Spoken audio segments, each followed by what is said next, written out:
絶対に許さんと虫けらども。じわじわとなぶり殺してくれる。一人たりとも逃がさんと覚悟しろ。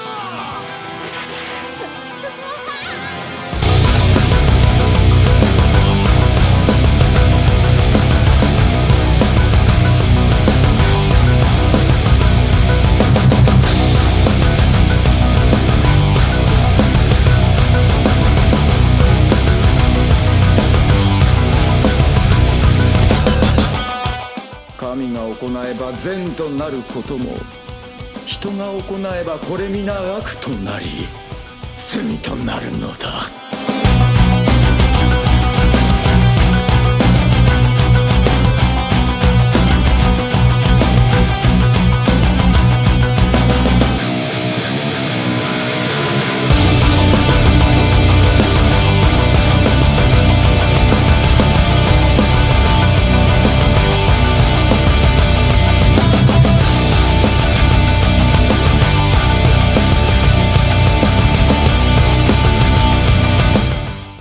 Zamasu and Trunks are both characters filled with hope.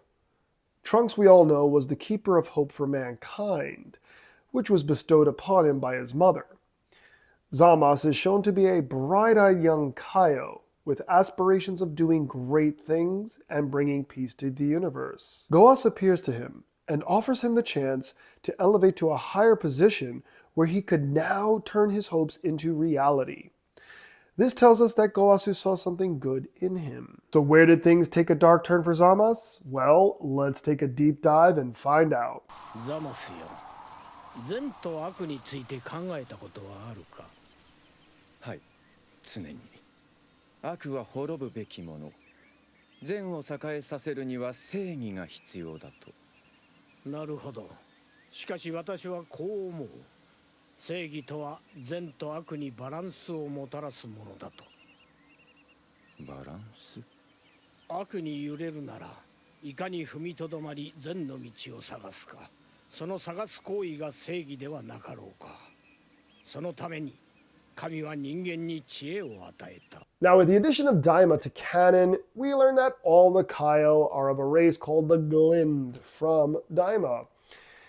None are shown to be pure evil, honestly, but there are some instances where they have darker tendencies. The first is actually Kibito. He is, right from the get-go, shown to be very reluctant of Kaioshin's plan to recruit mortals to help fight against Buu. He is even straight up opposed to the idea of taking Gohan back to Kaioshinkai, their world, because that's sacrilegious to bring mortals there.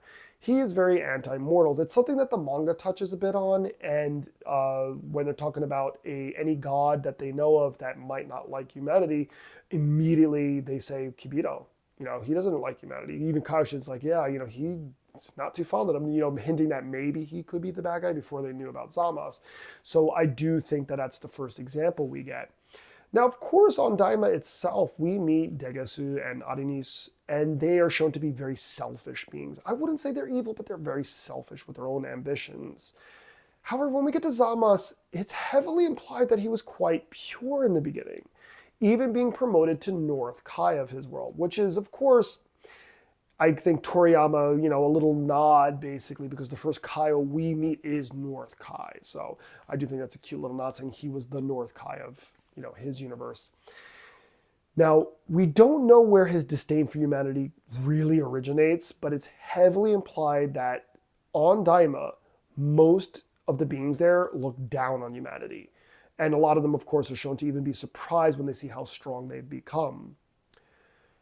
Unlike most of the Glind, Zamasu and Kibito are known for their fighting prowess. Kibito, of course, being a bodyguard for Kaioshin. In the manga, Zamasu spars against Kibito and then showcases that he's quite possibly the most powerful of his race. So this is an important detail for later.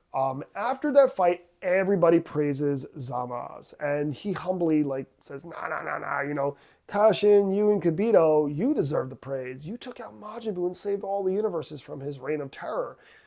You know, Kaioshin's like, you know, we had help from a guy named Goku and his friends. Zamasu is like, who is this Goku? And then as soon as he learns he's immortal, this triggers him. This, of course, is a little different from the anime. If you want, please check out my video series on the difference between the manga and the anime. But I do feel either way, it gets Zamasu to learn of Goku's existence, and the fact that gods needed the help of a mortal. Not that Goku was strong enough to defeat Majin Buu, that they needed to stoop down that low to defeat Majin Buu. They couldn't do it themselves. This is part of his tipping point. それは一体どういったものなのでしょうか。どんな願いでも叶えてくれる玉だという噂だ。どんな願いも叶うだと。そんなもの、ただの噂ではないのですか。During this is when Zamasu learns of the Dragon Balls. Not the Super Dragon Balls, Dragon Balls themselves. It really seems Zamasu has no idea what they are. The only reason North Kai in Universe 7 knew what Dragon Balls were is because only Universes 6 and 7 seem to have Namekians in them. Meaning that most gods out there don't know what Dragon Balls are. Even when Champa shows up and talks about the Super Dragon Balls at first, Beerus didn't know what they were. Meaning that they're very secretive. Now you could say about Daima and stuff like that, that they all come from that world. They should know what they are, but that's a video for another day. Anyway, Gowasu also seems to know what they are, and this just shows that, you know, as we see in the story arc, Gowasu doesn't tell Zamasu everything. Now, Zamasu from here, of course, goes to inquire about the Dragon Balls. We can then talk about a little bit of criticism people might have. Zamasu basically says, can I swap bodies with a mortal? Yeah, sure, the Dragon Balls can do anything. Why doesn't he swap bodies with a god of destruction, or an angel, or Zeno-sama himself? This is one of those things where you can try to point out plot holes and stuff like that. But the first way you can look at this is, okay, maybe they can't do that. Maybe the Dragon Balls don't let the gods swap bodies with each other. Okay, that makes it easier. However, this is the deep dive series. So I personally feel, because I'm talking about the character motivations here, Zamasu was not level-headed. He had lost his mind at this point. He was so enraged and angry.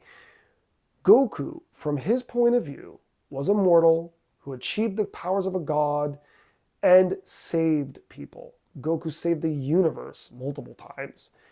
What better punishment for mortals would be to take this hero character and then punish them with it? It's like Superman. Superman is a hero. Well, what if I take Superman, mind control him, and then just destroy everybody on Earth? That's an ironic punishment for everybody, using this beacon of hope as their undoing. Zamasu' way of thinking is that. His warped mind and sense of justice was that. Same way, if you want to talk about Marvel, Thanos. I remember back when Infinity War came out, a lot of people were like, why doesn't he just use the Infinity Stones to just create more resources? Use it for more positive things. That's not who he was. These are flawed beings. These are flawed characters. They sometimes do stupid things. And I think it's a lot of times it's easier for an audience to think with hindsight. When you watch them, you'd be like, well, why did you do that? Why would they do that? I use it for this instead. We're not thinking in the moment. We're thinking of looking at the whole picture, which is not the same thing. And that's one thing I think I don't like when people try to criticize writing in movies and TV, and you're not thinking of it in terms of that character in that moment. You're thinking of, because you are watching the whole story, you have a different perspective than the character does. And I do feel that with these type of characters, they are meant to be flawed characters. They're not perfect characters. ゴアス様はいつも仰せられます。過ちを犯してもそこから学び、より良い世界を築くのが人間だと。私が見た限り人間は学びません。ババリ星と同じ例をゴアス様とて何度も見たはず。待つのだザマス。人間が学ぶの。Upon seeing his pupil's ill feelings, Gowasu does his best to reach him and instill wisdom upon him. Gowasu had more of a fascination with mortals. He is shown in the anime enjoying Universe 6 versus 7 when Zamasu shows up and is like, what are you watching on the Kami Tube? In the manga, it's Zamasu studying Goku by watching the tournament, but when Goasu does show up, he basically says, "Oh, you're watching this? I love this fight." So in both versions, Goasu watches this for his enjoyment because he likes seeing how mortals progress. Later, he takes Zamasu to a world with underdeveloped species. Now, Zamasu only sees a savage race that's not worth saving, but Goasu instead sees a race that will learn and grow. Zamasu is unwilling to see this. His deep-rooted hatred for humanity prevents him from seeing this. Upon learning of mortals who have surpassed gods, Zamasu goes down the rabbit hole of learning everything he can about Goku. Now in the anime, he spars against Goku, which gives him that extra experience. He doesn't do this in the manga. Either way, when he watches the Universe 6 vs. 7 tournament, he then sees Goku can also harness the powers of a god, Super Saiyan Blue. This enrages him further because not only are there mortals out there who have risen to the same strength of a god, but now there are mortals out there who can have the ki of a god, like the same powers of a god. This just is the tipping point for him. It's during this that he learns of the Dragon Balls, and not just the Super Dragon Balls. He seems to have no idea what Dragon Balls are. Now, the only reason the North Kai in Universe 7 knows what they are is because I feel that only Universes 6 and 7 have Namekians. We're never fully told this, but basically it's hinted that when you get to a Tournament of Power anyway, that only those two universes have Namekians, and that's why Champa knew of Dragon Balls and Namekians. But when Champa then shows up and then talks about the Super Dragon Balls, Birisu didn't know what they were. This is hinting that the Super Dragon Balls themselves were very secretive, and not many gods knew of their existence. Probably just Whis and other angels. Some Kaioshin maybe, but somehow Champa learned about these. It is surprising that not all Kaioshin would know, as I guess when you get to Daima and you learn they're all from that world where there are Dragon Balls, it gets a little bit like, maybe they should have known about the Dragon Balls, but that's a topic for another day. これはすべて我が願い、人間ゼロ計画を成し遂げるため。人間ゼロ計画、ご大層な名前だな。人間を皆殺しにしたいだけではないか。世界は美しい。だが人間の醜さがその美しさを汚す。よって我々はすべての人間を消し去り、美しい世界を取り戻す。Zamasu's feelings towards humanity stem from the darker side of humanity. The violence, betrayals, complete disregard for our surroundings. These are things that do exist in our world. And if you think about looking from the outside in, yeah, maybe sometimes humanity seems like a race that's not worth saving.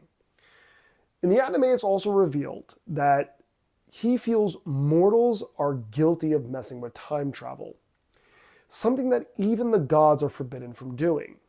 He tells Trunks that if you had never gone back to the past to save Goku, I wouldn't be doing any of this. I would have never learned of Goku's existence. This is extremely amazing stuff that the manga actually did not do.